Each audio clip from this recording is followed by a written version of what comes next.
काठमांडू की गलियों को हमने आज तक कभी इतनी खौफनाक और गुस्से से भरा नहीं देखा। हिमालय के साए में बसा लगभग 3 करोड़ लोगों का यह छोटा सा देश नेपाल आज पूरी तरीके से केओस में डूब चुका है।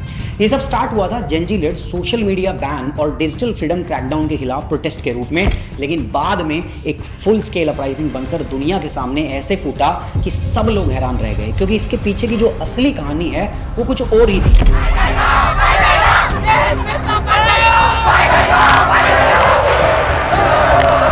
The entire country is witnessing these protests.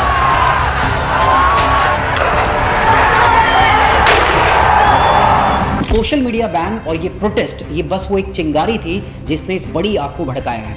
9 सितंबर को जेन जी प्रोटेस्टर ने अपनी नाराजगी दिखाते हुए government buildings, political party office और कुछ फॉर्मर प्राइम मिनिस्टर के घर तक को जला दिया, क्योंकि इससे ठीक एक दिन पहले पुलिस फायरिंग में 19 प्रोटेस्टर की जान चली गई थी और सैकड़ों घायल हुए थे। पूरा काठमांडू जल रहा था, मानो देश के अंदर में कोई गवर्नमेंट बची ही नहीं।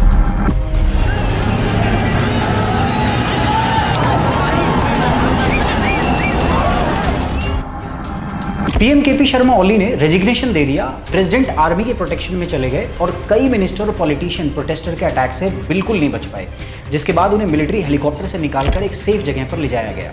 इन सब के बीच में एक वीडियो सामने आया जिसमें डेप्यूटी पीएम और फाइनेंस मिनिस्टर बिश्नू पुडेल भीड़ के हाथ लग गए और उन्हें खूब पीटा गया। वीडियो में 20 से ज्यादा लोग दिख रहे हैं और पुडेल भाग रहे थे और भीड़ उन्हें लात घूसों से मार रही थी।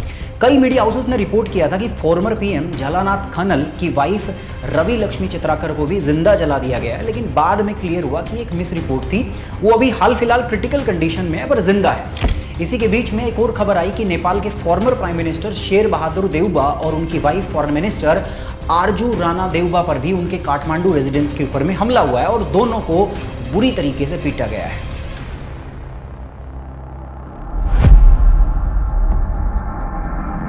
अब दोस्तों, क्योंकि ये मुद्दा अपने आप में बहुत बड़ा है और इस पर अलग अलग थ्योरी सामने आ रही है। नेपाल के प्रधानमंत्री बनते सुशीला कार्की ने वो कर दिखाया जिसके बारे में किसी ने सोचा भी नहीं था।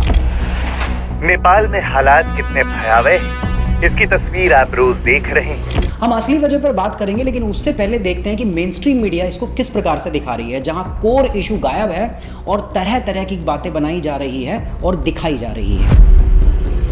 मीडिया के कुछ हिस्सों ने बार बार नेपाली यूथ को सिर्फ डेटा जंकीज के रूप में दिखाया, जैसे उनका गुस्सा सिर्फ इसलिए था क्योंकि उनसे उनका सोशल मीडिया छीन लिया गया है। एक जीता जागता मुल्क तड़प रहा है, धधक रहा है। बड़ी और असली प्रॉब्लम जिसके बारे में हम आगे चल के इस वीडियो में बात करेंगे, उसे छुपाकर बस जेन जी के इंस्टाग्राम और टिकटॉक ऑब्सेशन का मजाक बनाया गया। कुछ मीडिया एंकर्स ने पूरे मूवमेंट को बस एक जेन जी टेंट्रम के रूप में दिखाया। उन्होंने कहा कि इनसे आटा ले लो चलेगा पर डेटा मत लेना। आजकल के यूथ का असली खाना डेटा है, आटा नहीं। आप इनसे आटा छीन लीजिए लेकिन डाटा मत छीनिए। आज अगर डाटा और आटा में एक तुलना करनी हो तो आटे के बिना काम चलाया जा सकता है। असली जो भोजन है युवाओं का वो अब आटा नहीं है बल्कि डेटा है। मतलब ये प्रोटेस्ट सिर्फ डेटा और इंटरनेट ऑब्सेस्ड लोगों का गुस्सा है। कुछ न्यूज़ चैनल ने यह भी हाईलाइट किया कि नेपाल के ज़्यादातर यूथ अपने फ़ोन पर सोने से ज़्यादा वक्त स्पेंड करते हैं और उनके एवरेज फ़ोन का जो स्क्रीन टाइम है वो 7 घंटे 12 मिनट पर डे है। मानो वो उनके फ़ोन के स्क्रीन टाइम को चेक करके आए हों। अब जरा सोचिए यार, जेन जी मतलब 1997 से 2012 के बीच में पैदा हुई जनरेशन, जिसकी एवरेज एज आज 21 साल के आसपास है। क्या आपको लगता है कि ये बच्चे सिर्फ इंस्टाग्राम और टिकटॉक के लिए गोली खाने उतर जाएंगे? लेकिन हमारी मीडिया को लगता है कि फ़ोन से अगर आप इंस्टाग्राम और टिकटॉक गायब कर दोगे तो रेवोल्यूशन आ जाता है। बाकी आप समझदार हैं, खुद सोचिए। सरकार की कोई भी प्रॉपर्टी, कोई भी गाड़ी दिखाई दी, सब कुछ जलाकर उन्होंने नष्ट कर दिया। बहुत से चैनल का कवरेज सिर्फ स्टूडेंट के स्टोन पेल्टिंग और सड़कों पर वायलेंस की वीडियो तक सीमित था, लेकिन एक दिन पहले जो 19 बच्चों को गोली मार दी गई थी और 350 से ज़्यादा घायल हुए थे ना, उसका जिक्र मुश्किल से हुआ है। They just wanted to kill. They literally shot the kid in the head. Stone pelting has just begun from both the sides. Police officials are guarding the premises of the parliament. Media की जो one sided coverage थी ना, इसने पूरे आंदोलन को बस lawlessness का टैग दे दिया और उस असली कॉन्टेक्स्ट को ढक दिया जहां स्टेट ने गोली से 19 बच्चों को मार दिया। मुझे समझ में नहीं आता यार, दुनिया में ऐसा कौन सा वेलफेयर स्टेट है जहां ह्यूमन लाइफ की कोई वैल्यू ही नहीं है। This is the beginning of all the solutions.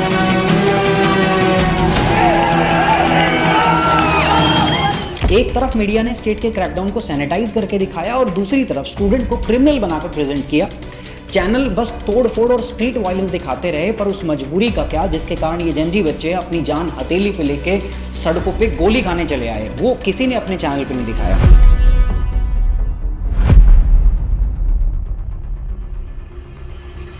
कुछ एंकर्स ने मूवमेंट को गलत फ्रेम किया, जैसे प्रोटेस्टर मोनार्की या हिंदू राष्ट्र वापस चाहते थे, लेकिन असली डिमांड यही थी कि अकाउंटेबिलिटी आए, ट्रांसपेरेंसी हो और एक स्ट्रॉन्ग डेमोक्रेसी बने।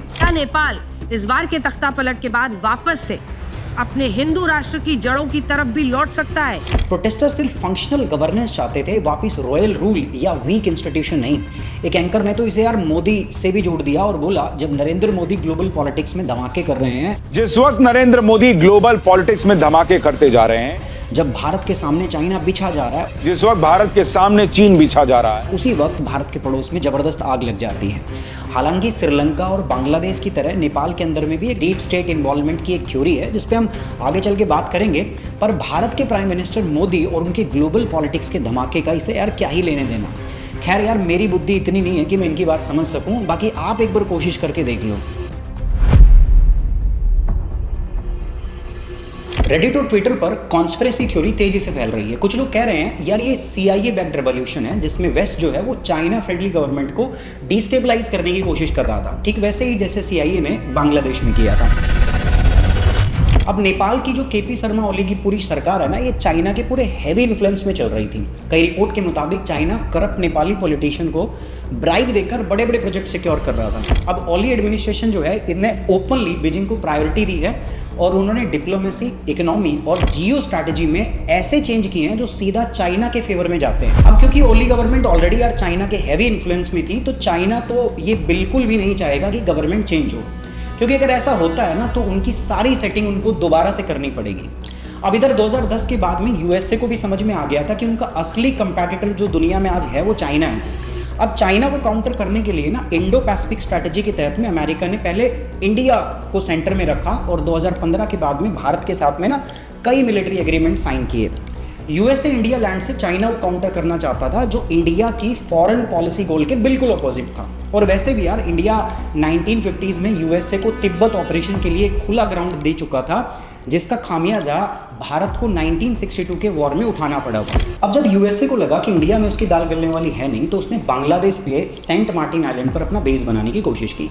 लेकिन शेख हसीना के विरोध के बाद US ने एड और NGO के जरिए वहाँ की पॉलिटिक्स को इन्फ्लुएंस करके शेख हसीना की गवर्नमेंट को गिरा दिया और अपने कठपुतली शासक मोहम्मद यूनिस को वहाँ का इंटरिम PM बना दिया। अब स्पेकुलेशन ये भी है कि नेपाल में भी US वही मॉडल ट्राई कर रहा है जो उसने बांग्लादेश में ट्राई किया था। यहाँ उनका फेवरेट कैंडिडेट बलेन शाह को माना जा रहा है। बलेन शाह काठमांडू के 15वें मेयर हैं, जो इंडिपेंडेंट जीत कर आए थे और जेनजी प्रोटेस्ट में एक लीडर के तौर पर उभर के सामने आए। Balendra Shah, who is he? Is he going to be Nepal's next leader? That's a big question everybody is asking right now. उनकी वोकल पॉलिटिक्स जो करप्शन के खिलाफ थी, ओली गवर्नमेंट से कई बार वो सीधे टकराए हैं, जो US के नैरेटिव के लिए परफेक्टली मैच भी करती है। अब रिपोर्ट्स के मुताबिक USAID के जरिए नेपाल की कई सारी NGOs को फंड दिए गए हैं, जिसमें हामी नेपाल का भी नाम आया है। Sudhan Gurung, president of the youth-driven NGO Hami Nepal, has emerged as the face of Nepal's Gen Z protest. ये NGO initially Gen Z protest को ऑर्गेनाइज कर रही थी। हामी नेपाल को कोका कोला और वाइबर जैसी ग्लोबल कंपनियों से डोनेशन भी मिला है, जिससे US के इन्वॉल्वमेंट का जो स्पेकुलेशन है वो और भी स्ट्रॉन्ग हो जाता है। खैर यार, ये सारी चीज़ें ना, ये स्पेकुलेशन है, रियलिटी हु नोज, बट हाँ एक पैटर्न जरूर दिखता है जो हमें इस बात को साबित करने में हेल्प करता है कि शायद US का इन्वॉल्वमेंट है। पर असली मुद्दे की बात करते हैं, जो स्पेकुलेशन नहीं है, रियलिटी है और वास्तव में एग्जिस्ट करता है, जिसके कारण यार नेपाल का आज ये हाल है।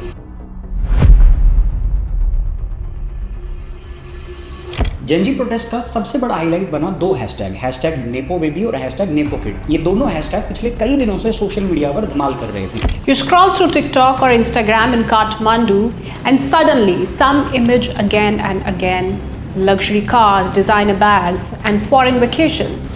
एक तरफ नेपाल के पॉलिटिशियन और उनके परिवार के लेविश लाइफस्टाइल के वीडियो टिकटॉक और इंस्टाग्राम पर वायरल हो रहे थे, जिसमें डिजाइनर कपड़े, लग्जरी कार और फॉरेन ट्रिप्स, और दूसरी तरफ आम नेपाली यूथ जो अनएम्प्लॉयमेंट, फोर्स माइग्रेशन और रोज के स्ट्रगल से जूझ रहा था। लोगों का कहना है कि ये जो सो कोल्ड नेपो किड्स हैं ये बिना मैरिट के लग्जरी जीते हैं, पब्लिक के पैसे पर ऐश करते हैं, जबकि आम नेपाली अपने ही देश में पेट भरना उसके लिए मुश्किल हो गया है। और इसी कॉन्ट्रास्ट ने हैशटैग नेपो बेबी और हैशटैग नेपो किड को सिर्फ एक मीम या ट्रेंड से उठाकर ना एक पावरफुल हथियार बना दिया, जो जेनजी ने सीधा सिस्टम के मुंह पे दे मारा। Nepo Kids trend transformed into one of Nepal's biggest youth uprisings in decades.